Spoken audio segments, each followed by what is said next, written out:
ปิดภาพมาวันนี้อยู่เพื่อนเบาสายเด้อพี่น้องเอ้ยมาหลังจากมาจะเพื่อนพี่เดิมพี่น้องเอ้ยไปกับอายมึงยาไปส่งซื้อปูนแล้วก็เด็กพี่น้องเอ้ยพี่น้องก่อนอื่นก็กราบทักทายสบายดีเด้อพี่น้องเมื่อสุขุสุขคนว่าจะเป็นภายในหรือว่าต่างประเทศก็กราบสบายดีพี่น้องเข้าสู่สองเบาสายเด้อพี่น้องนี่ก็อยู่กลางพี่น้องเอ้ยนี่แม่สบายดีเด้อแม่เอื่อยป้าพี่น้องเอ้ยนี่ก็เอื่อยนี่ก็เอื่อยพี่น้องเอ้ยสบายดีเด้อพี่น้องพูดพอเพิ่นจักตอบโดยสบายดีโอเคพี่น้องไปเดี๋ยวไปเบิ่งเบามิกก่อนพี่น้องเพิ่นมาเฮ็ดห้องน้ำพี่น้องเอ้ยมื้อนี้ฮะเอาโอ้พี่น้องเอ้ยดนเติบแล้วพี่น้องเอ้ยที่บ่ได้อัปเดตห้องน้ำตั้งแต่พุ่นแหละพี่น้องเอ้ยโอ้พี่น้องเอ้ยก็ถือว่าดนนานเติบแต่ว่ายังมื้อนี้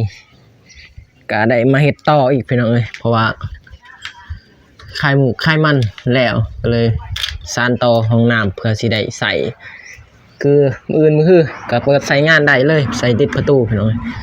สบายดีเด้อบ่าวมิกสบายดีเด้ออ๋อมื้อนี้นี่ถือว่าเปิดใช้งานเลยเนาะมื้อนะมื้ออื่นบ่รอมันแห้งก่อนเนาะพี่น้องนี่ก็เรียบร้อยหลังจากไปช่วยบ้านห้องน้ำน้องร้อยแล้วพี่น้องก็เลยมาเฮ็ดห้องน้ำเองเนาะบ่าวมิกเต็มเลยเด้พี่น้องเอ้ยฮะเต็มเลยเด้บ่เฮ็ดบ่ได้แล้วห้องน้ำเก่าก็เต็มพี่น้องเอ้ยก็เลยต้องสืบต่อห้องน้ำใหม่แต่ว่ายังบ่ได้แล้วพี่น้องเอ้ยมีแต่ติดประตูแล้วก็เอาน้ำเข้าได้เลยเนาะบ่าวมิกเดี๋ยวไปเบิ่งทางหลังมันเด้อบ่าวมิกเดี๋ยวไปเบิ่งทางหลังก่อนพี่น้องปัวปิดปากท่อ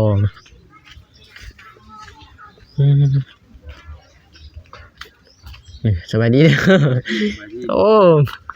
มีทั้งอันนั้นพี่น้องเอ้ยพี่อ้ายเพิ่นมาสวยอีกมื้อนี้บ่ท่านแฮงเหรอบ่ทันแฮงพาปิดนี่เฮ็ดเองเนาะเนาะแม่นเองเป็นเทเองเพราะว่าตอนซื้ออันบ่ได้เนาะเขาขายต่างหากคิดว่าแบบรวมเลยเนาะต้องซื้อต่างเนาะปอกต่างพาปิดต่างเชื่อเป็นสุดเลยเนาะรวมกันเลยใครอยู่เดี๋ยวนี้บ่ได้แล้วเนี่ยเลยคือแต่ก่อนทันใดเบิดแต่ก่อนรวมกันเนาะแต่เดี๋ยวนี้บ่ได้แล้วพี่น้องสวยเพิ่นเนาะเวลาว่างก็เลยสวยเพิ่นบ่ได้ไปก้านเนาะบ่เมื่อยเนี่ยเมื่อยสวยกันพี่น้องเล็กก็ไปสวยเพิ่นอีกหมดเลยใกล้สิสำเร็จแล้วบัดนี้เกียมสิเปิดใส่งานแล้วด้นเติบไปได้นี่บ่ได้อัปเดตได้พักด้นแล้วพอมันสิ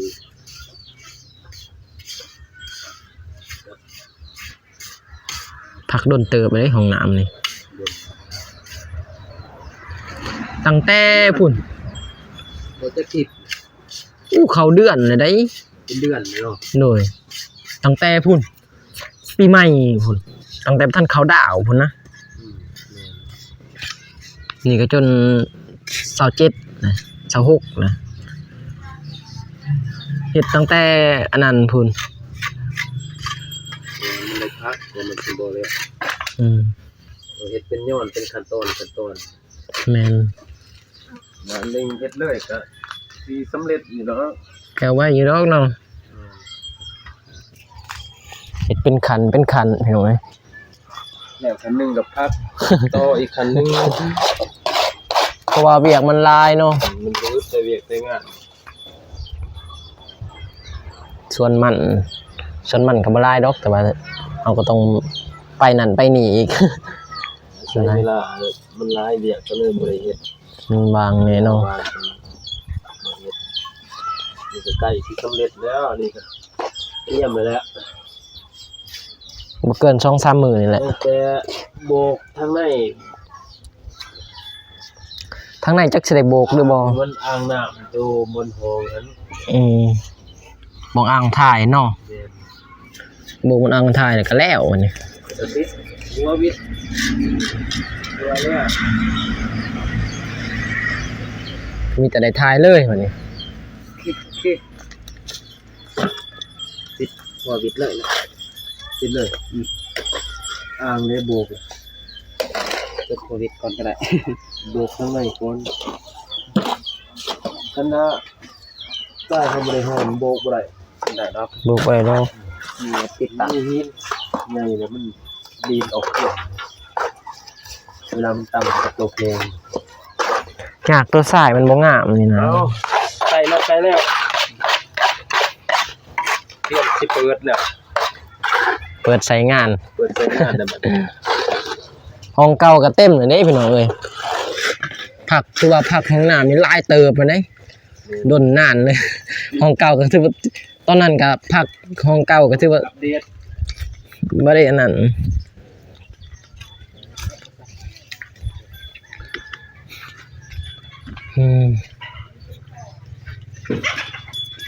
มีแต่แก้มประตูนี่บ่ยากเนาะมีแต่ติดแล้วเดียวประตู ตู้นี้ อยากต่ำได้หมดนี่สูงโพดจักเบามิกเพิ่นว่าตัดประตูบ่ ครับเป็น บ่เบามิกตัดประตูบ่คือเบิ่งนี่เพิ่นว่าตัดแล้วก็นั่นเอาออกเป็นบ่ลองเบิ่ง ตัดเลยเป็น แต่เบิ่งนี่ได้แล้วเบิ่งนี่ ที่บ่กวน เพิ่นว่าตัดทางถึงนี่ ตัวนี้ตัวฟรี ตัวนี้ได้นั่น ตัวนี้ฟรีแต่ว่าให้มันวิดหน่อยหนึงแล้วบ่ให้มันเกาะทางหลุม ตอนโบกมันสูงโพดเนาะมันหน้าโพด ตอนเท่ เท่เดี๋ยว อืม เดี๋ยวแก้ไขเอา ตอนเท่และบักนั้นนานี่ ตัวนี้ได้ดอกเองดอก ตัวนี้แห้งลายเลยนี่ ตัวนี้ทั้งหลาย จนใส่บ่ได้เลยตัวนี้ บางทีให้มันอมซำนี้ ต้มหน่อยหนึงเนาะ เราคืออะไรเสร็จไปบ้านเนี่ย สวัสดีเด้ออ้าย ไปดีเป็นไง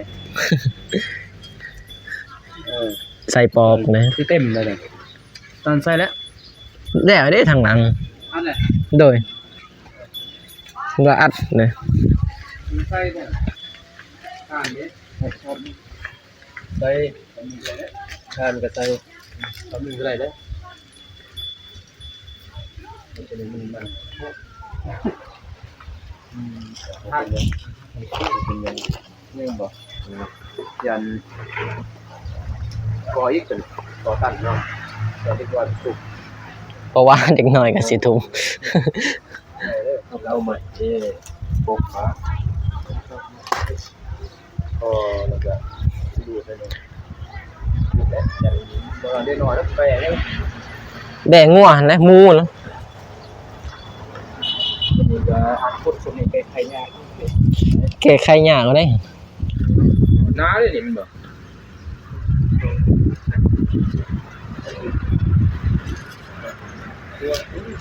นี่ยันหน้ามันหนักเขา บ๊อบ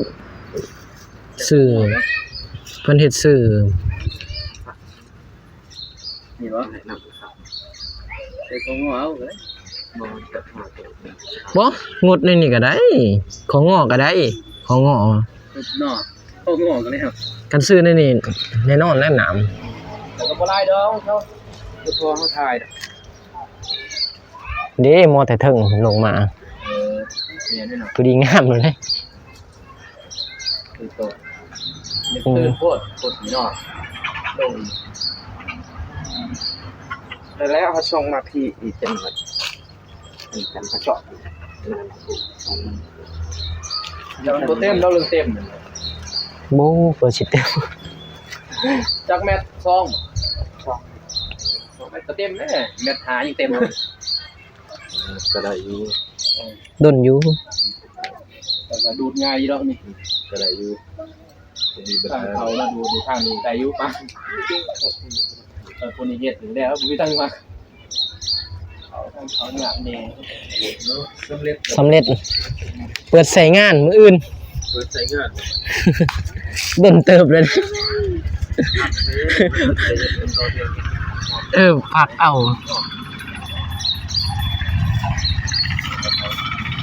ใหญ่ได้ของน้ำใหญ่ก็ดีแล้วซื้อตู้สักผ้าถ้ามีเงินเนาะ พอดีเนาะเราได้ที่ ตู้สักผ้าได้ตู้สักผ้านี่ เขาสแค่ได้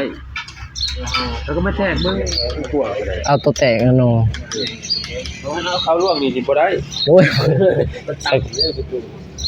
สะแข้งแล้ว มันเงื่อนพุ่นแต่ว่า บ่แม่นสูงพุ่นทางล่างสูง น้ำชูบอกเอาลงอีก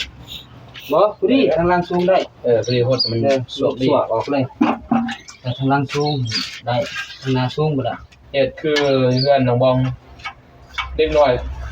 จ้างควายมันยัดยีนก่อนตันเนี่ยแกก็ไปใส่ข้องอเด้ข้องอพี่ตันเลยยีนท็อกเลย รุ่นนี้บ่มีของงอเด้นี่ นี่กวน คือกันกับอันนั้นห้องน้ำน้องร้อยเลยเด้บ่มีเข็ดน้องร้อยกับเบามิกและจัดการ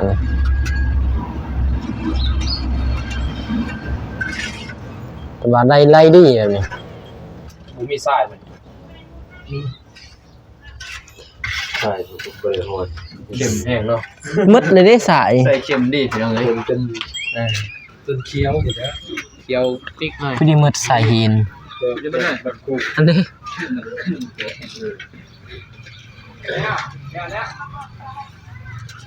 แล้วมีแต่ติดตั้งประตูแล้วก็ สำเร็จเตรียมจะเปิดใส่งานบัดนี้ ติดตั้งประตูใส่แล้วก็เปิดใช้งานเลย เปิดคือแบบวง มิกเปิดแบบวงดนตรี มันคนละเปิดนี่เปิดใส่งาน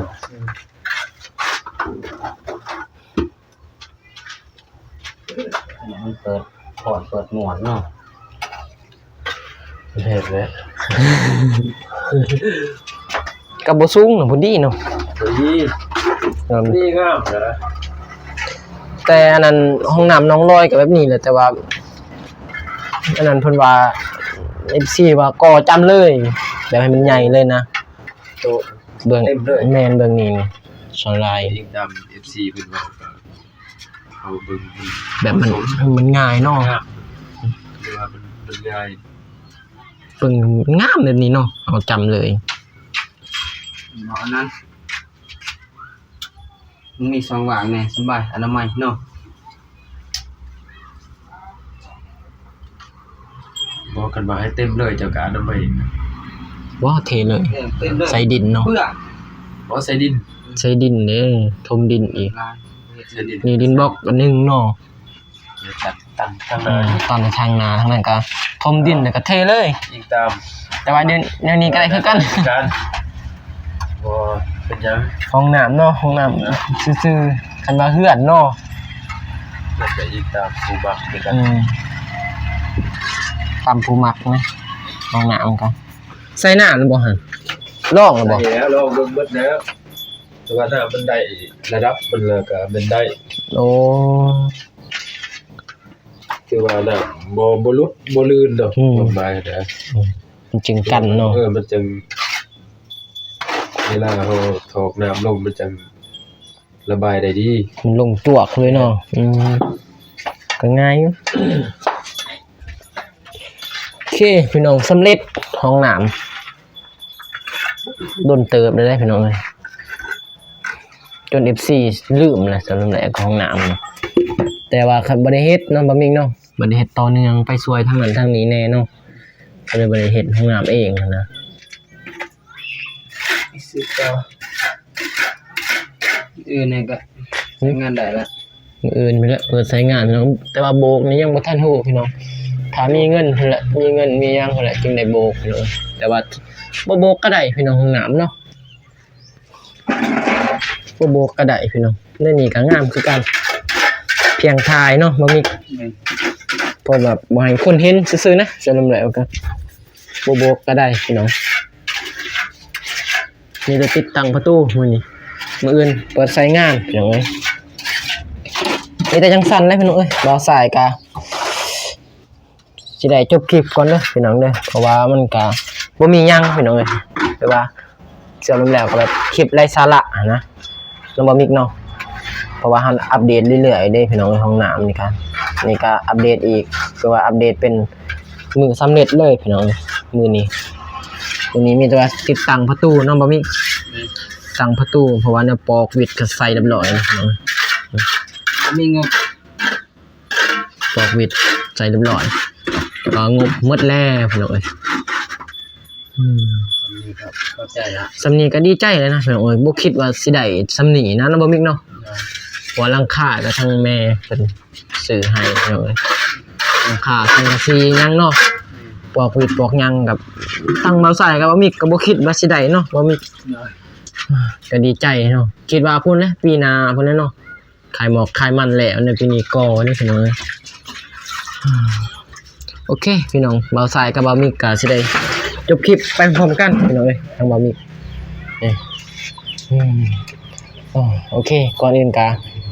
าบขขอบใจทางแม่เด้อพี่น้องแม่เพิ่นแหละเพิ่นคือนั่นแม่ไม้แหละพี่น้องเอ้ยทางสวยห้องน้ำของเบาสายแล้วก็เบามิกพี่น้องกราบขอบใจหลายๆเด้อมื้อนี้ห้องน้ำของน้องๆของลูกๆของแล้วเด้อพี่น้องมื้ออื่นก็เปิดใช้งานได้แล้วพี่น้องเอ้ยก็ขอบใจหลายๆขอให้แม่มีแต่ความสุขความเจริญเด้อพี่น้องปรารถนาสิ่งใดก็ขอให้ได้สิ่งนั้นพี่น้องอย่าเจ็บอย่าจนพร้อมครอบพร้อมครัวพี่น้องมีแต่ว่าพอกันอีกคลิปหน้าพี่น้องเอ้ยหรือว่าอีพีหน้าทางทีมงานบ่มิกสิไปไสเนาะบ่มิกเนาะว่าแล้วห้องน้ำไปช่วยคนอีกเนาะบ่มิกกับบ่าวสายก็สิได้จบคลิปเพียงเท่านี้ก่อนเด้อพี่น้องเด้อมีแต่ว่าพอกันคลิปหน้าคลิปนี้บ่าวสายขอกล่าวคำว่าสบายดีเด้อพี่น้องบ๊ายบาย